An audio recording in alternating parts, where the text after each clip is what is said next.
All right, so I've had a phenomenal trip here to Nicaragua, and I wanted to, attempt to tell a quick story of what my experience has been. This isn't something that I've ever done before, but I want to try it. I've been really excited about the opportunity to spend a week in another country where I don't fluently speak the language, where I'm somewhat comfortable, and to do it alone. I am 42 years old now. I, when I was the age where I should have been doing things like this, I didn't have time and I didn't have money. Now I don't really have necessarily the money, but I do have 4 weeks of vacation and an appreciation for just the living. So this trip, I think, confused all of my friends and family. Why in the world do you want to go to Nicaragua for a week by yourself? That's weird, though. And I'll give it to you. It probably is. But look, there were three things that I wanted to do. I'm 42 years old, and I spent so much of my life chasing material things, chasing an income, trying to provide my family with opportunities that I didn't have. And I think I've accomplished that 90% of the way. Miguel's 23 and engaged. Danny's a senior in college.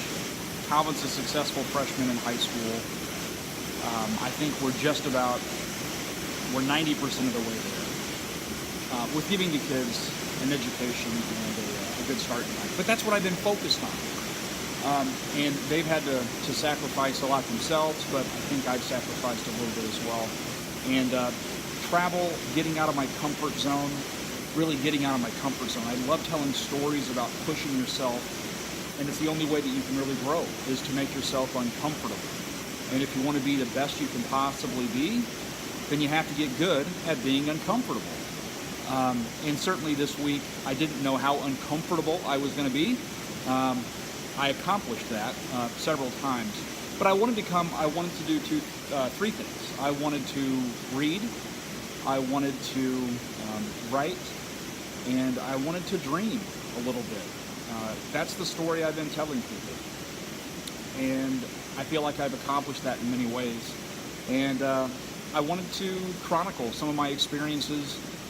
Maybe I'll post this somewhere.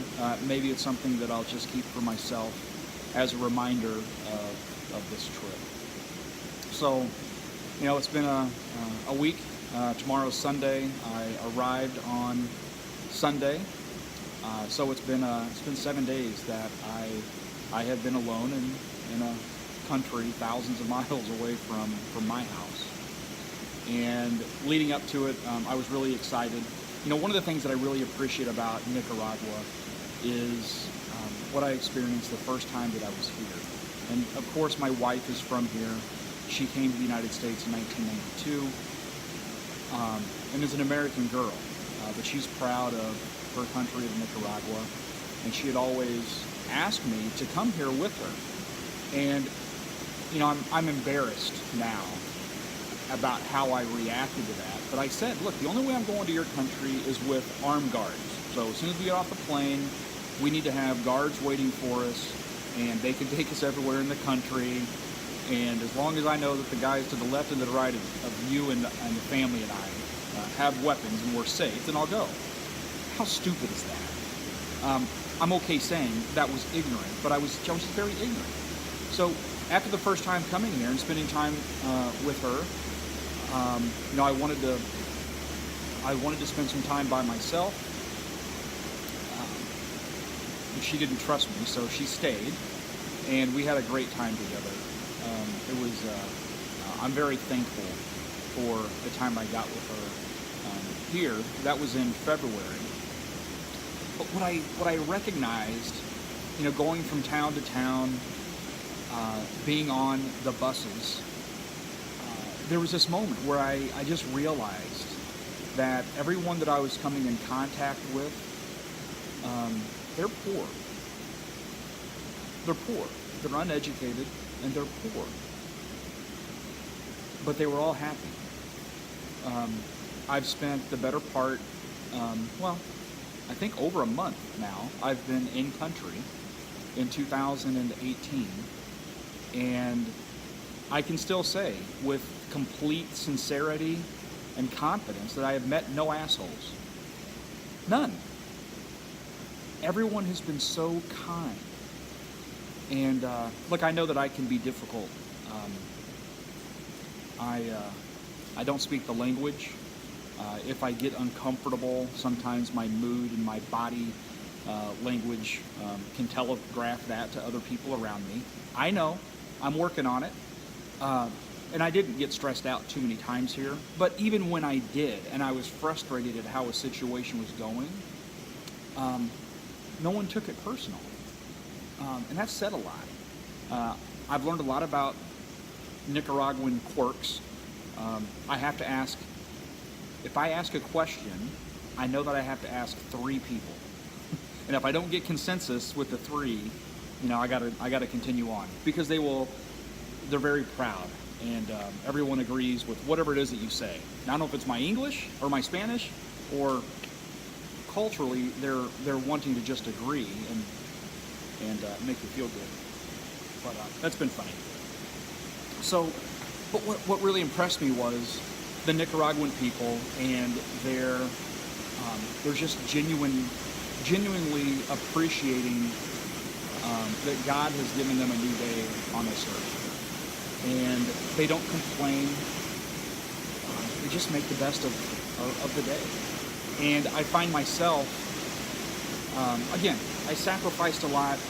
My family has sacrificed a lot so that they could have an education, an opportunity to do things, and not have to do what we had to do as a family in order to get that education. But we're chasing material things. It's fall, so I'm going to spend $6 on my venti pumpkin spice latte when I get back. I can't wait to have it. But it's $6. When I came here, I had to buy some new electronics. I didn't have to. I told myself I did. Since I was coming and I was going to backpack, that I didn't want to bring my MacBook Pro. I didn't want to bring my iPad. I didn't want to bring my iPhone 10. So what did I do? I bought a Chromebook. I bought a Amazon Fire tablet. And I brought one of the old iPhone 6s that I had. One of them. I don't need any of that crap, but I have it, and I know that I have a problem as a person, that I'm chasing these material things, and those give me immediate gratification. It fulfills this need that I have in my head to learn whatever's new. But it's nonsense. It's just complete nonsense, because it never really fills that hole in my soul of being fulfilled. And what I found in Nicaragua is an entire population that's happy. Most of them live in dirt floor homes.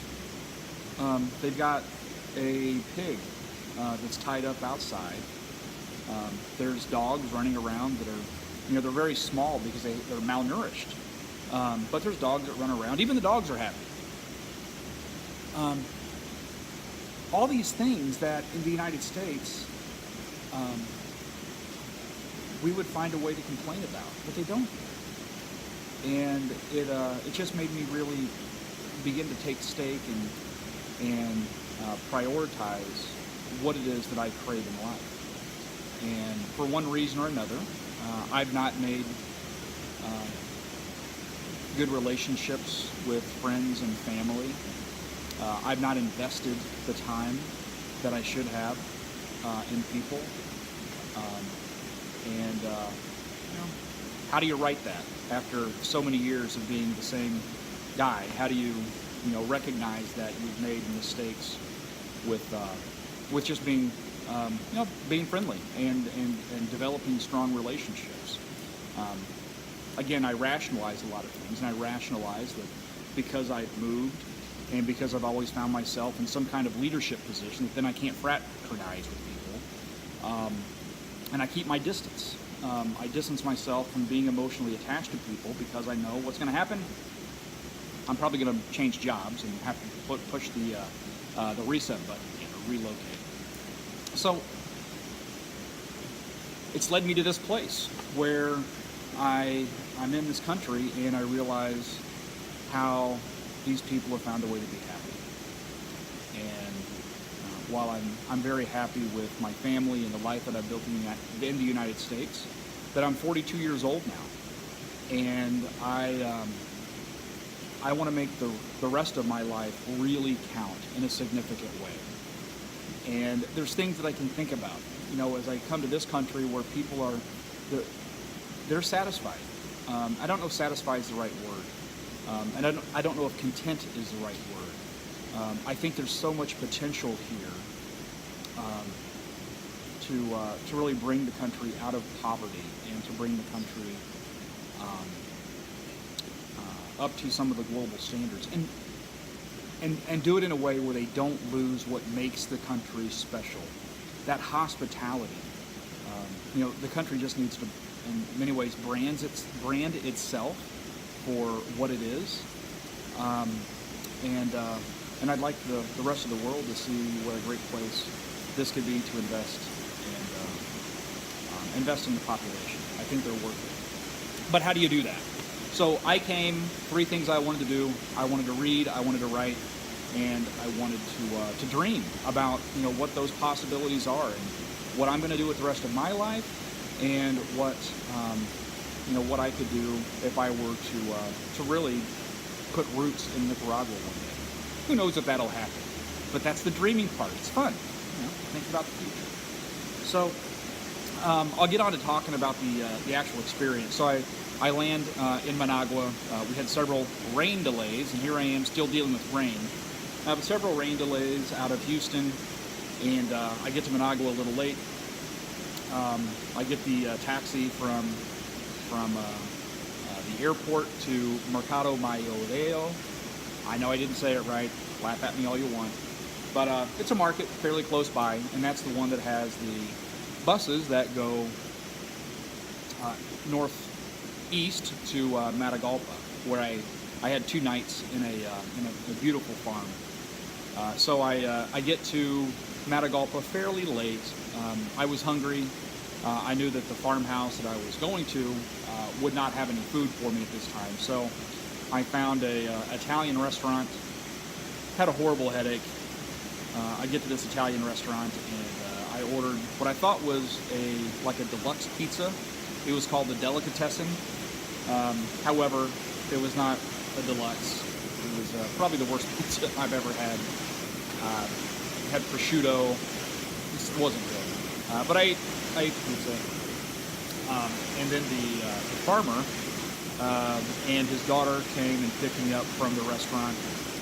They were wonderful. I was then taken to the farm. It's pitch black out. I get to my room. I had electricity the first night. Couldn't sleep very well. Finally fell asleep. Woke up the next morning and had a beautiful breakfast. They went over the top with the hospitality of the breakfast. The wife just invited me into her home and served me breakfast. I then got to spend some time doing what I wanted, reading and writing. And then got a hold of a family that my wife knows, the Bushstins, and they, I was going to walk to them. It's about a 20-25 minute walk from the farm into Matagalpa. I started walking and they somehow triangulated what road I was on without me telling them. And they met me, took me into town. I was able to have dinner at their home.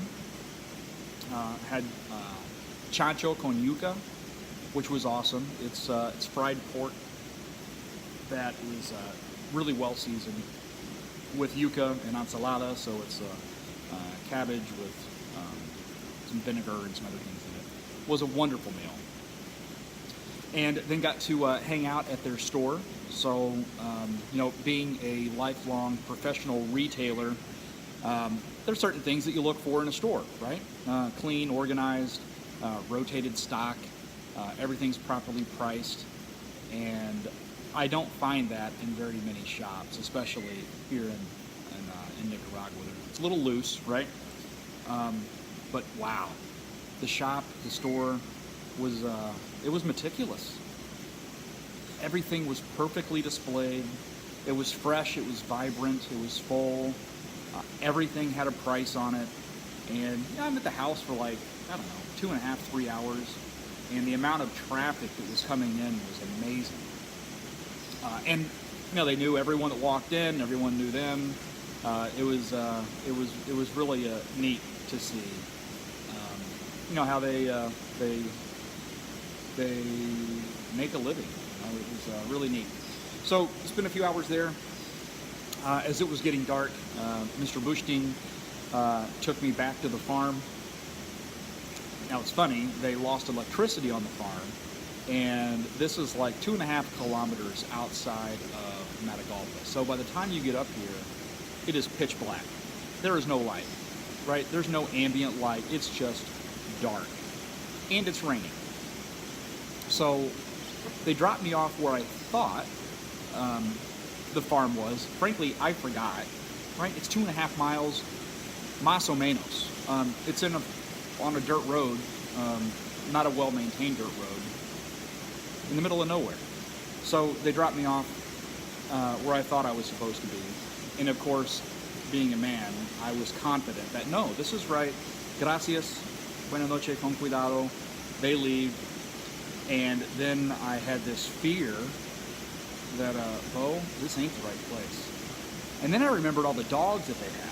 They had 3 fairly good-sized German Shepherd dogs, mom and her 2 sons. So when I started to walk up what may or may not have been the driveway, I hear the dogs bark, and then I realize, man, they don't know me that well. So I kind of froze, had to figure out what to do. I didn't want to make a noise and draw attention from the dogs, so I called the farmer. He didn't answer. Finally,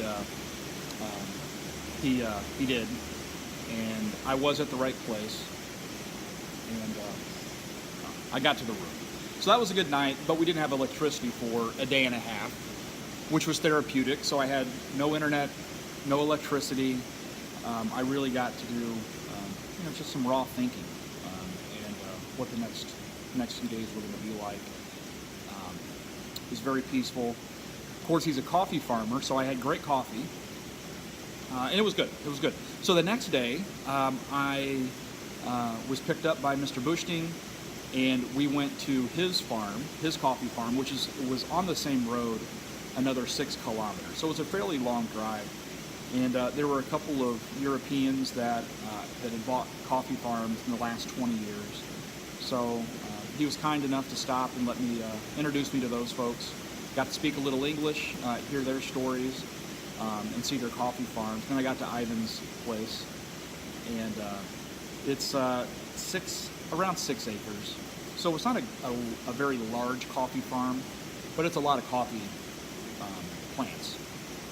So he walked me through, in Spanish, walked me through the entire process of how the coffee is planted, how it grows over the years, when it gets to the maximum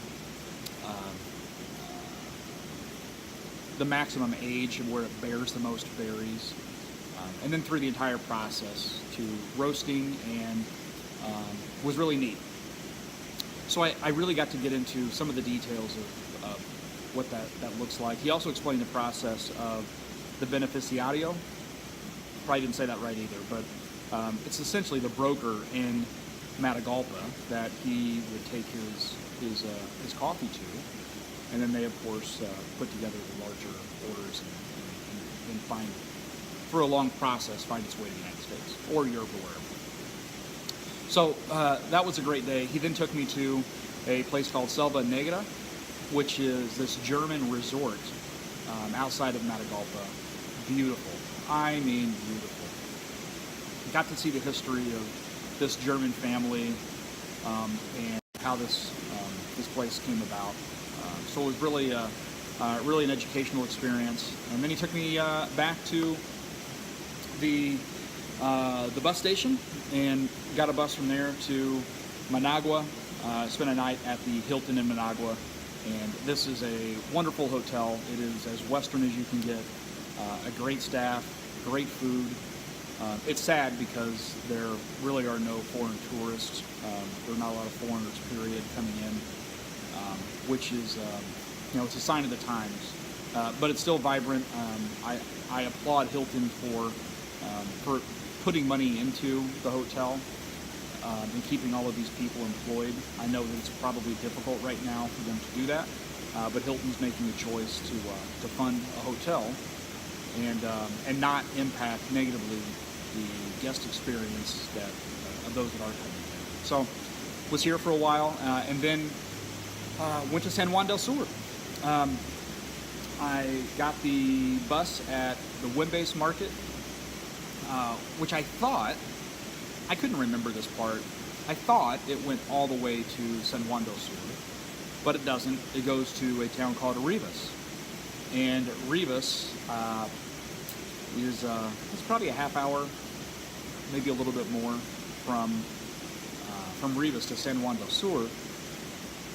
So I get to Rivas, and it's dark, right? It gets dark here. The sun comes up at 6 a.m. It goes down at 6 p.m. So I'm in Rivas. I'm on the bus. It was full, and I wasn't paying attention, and then it wasn't full, and I was the last person on the bus. And I had that oh shit moment. So the guy takes me out of the bus station where he was supposed to park the bus. He takes me to somewhat, it's got people around, and drops me off. And I said, hey, I need to get to San Juan del Sur. He says that there's a bus coming at 7:30. We're doing all of this in Spanish. There's a bus that's coming at 7:30, and all right. So I walk around for a little while, and I'm thinking, how do I know that this bus is actually going to come at 7:30? So I finally get on the phone with my wife, who I don't want to call and let her know that her husband is stuck in a town with no idea of how to get to where he's supposed to go when it's dark out. But I called her, so after she calmed down from being mad at me for putting myself in this situation, she helped me kind of get my wits about me. So I talked to a guy on the street. He put me in contact with someone else, and I finally found a guy that took me to San Juan del Sur for $10. So what could have cost me on the bus $2.80 had I waited for the 7:30 bus, that maybe it never would have come, because it's not like there's an official schedule. This is just people that say the bus will be there at 7:30. So I find this guy. He takes me for $10. We have a great ride. His car is a hunk of junk. I mean, brakes were bad. The seat I was in was moving all around. He's taking corners in the dark way too fast for the driving, for the conditions of the road. But we safely made it. Now the problem was Airbnb took us to absolutely the middle of nowhere. The middle of nowhere. But it's exactly where the Airbnb map said that the place was. Wasn't right. So the guy was kind enough to drive me around, and then I find out that my phone had data, but it had lost all of its minutes. So when I'm on the phone with the Airbnb host, phone goes dead. So then we had to do it through WhatsApp. Point is, I finally made it, and everyone was great and didn't make me feel bad about the mess that I was in, or the hassle that I was putting them through.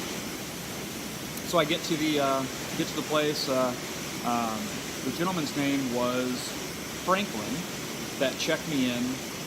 It's a little late. Franklin said, look, I'll take you into town if you need to get some supplies, because I had no food, I had no water. So I jumped on the back of Franklin's motorcycle. He takes me into San Juan del Sur.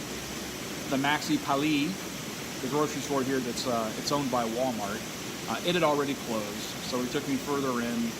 I went to a store, got some food, some eggs, some ham, and took a taxi back out to the apartment, and had a great couple of days there. The only problem was it rained the entire freaking time. I literally had maybe a 2-hour, maybe 2.5-hour window where it didn't rain, and I was able to take a walk on the beach to a bar in San Juan del Sur called Henry's Iguana. Watched the Brewers playoff game, which was neat. There were probably, I don't know, 10 or so expats that were there, so they weren't very friendly. I met one lady named Susie Q, who was the coolest. Susie Q spent 42 years in Hawaii, and before that was from Southern California.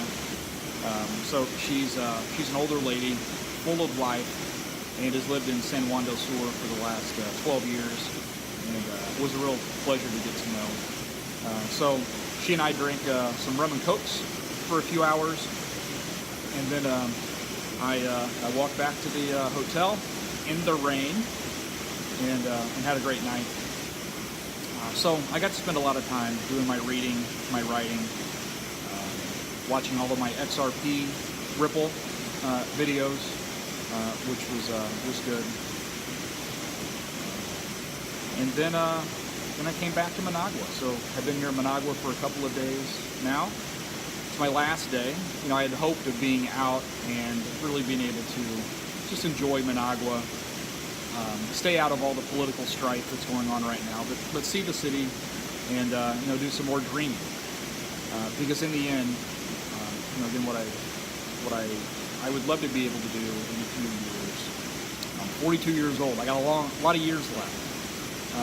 But my dream is, to keep a life in the United States, but also to have a life outside of the U.S.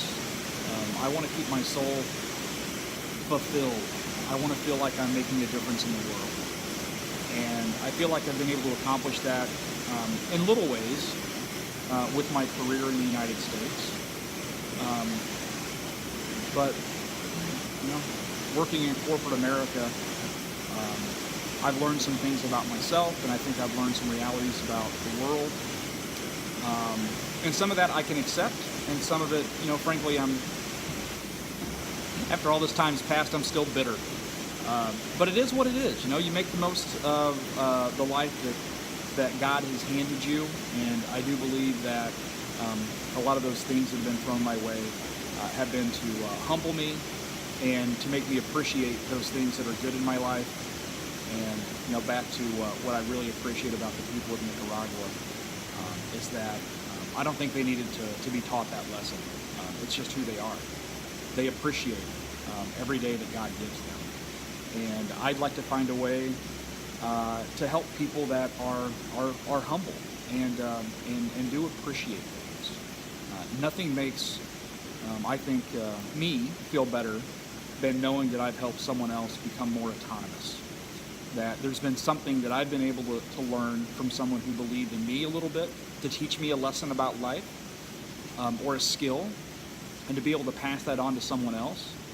And you don't necessarily see those seeds grow before your eyes, but in time, looking back and being able to see that someone genuinely appreciated you taking the time to recognize them as a person, to value them as a person, and to invest in them emotionally, and with time is our most valuable resource. There's not enough time. It is the most valuable commodity that any of us have. And when you invest that time in someone, seeing that they really appreciated the thought, that means so much to me. And I want to do that. I should have done that more with my children, but I didn't. And I'm very proud of the young men that they're becoming. But I've got another 42 or hopefully more years on this earth. And I don't want to do addition. I want to do multiplication. I don't want to just touch 1 or 2 lives a year. I want to be able to touch hundreds, if not thousands of lives. And I don't know what that means. That's why I'm here. I'm dreaming. I'm reading. I'm writing. I'm dreaming. What is it that I can do? What do I have to offer the world? I'm happy with with the people that I've been able to work with and for over the last 23 years. But at some point, there's a high likelihood that's going to stop, either through old age retirement or retiring early and being able to do something something else that fulfills me and fulfills my soul. So I don't know what that is, right? But I think I've made some really great strides this week, meeting people, and I'll probably record this 3 or 4 more times because there are so many people that I'd like to talk about. Darwin, that was with me on the bus from Matagalpa to Managua. Some of the taxi drivers, the folks that own the farm in Matagalpa, Sarah and I can't remember Sarah's husband's name, but he was great, right? I need to know his name. Mr. Bushting, Dawn Bushting, Nora, her mom. There's so many people that were just so kind to me, and I want to be able to tell those stories.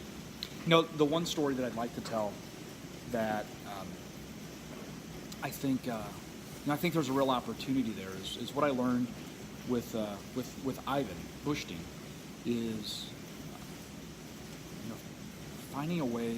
I feel like in the United States, so many people genuinely want to spend their money with people or companies, projects that really make a difference in the world. I believe that. I don't know if we want to do that because we feel guilty about the things that we do have. I don't know what drives it, but what I know is I believe that Americans are genuinely good people, and we should believe in America first, because I wouldn't want any other country to make the decisions when it comes to geopolitics.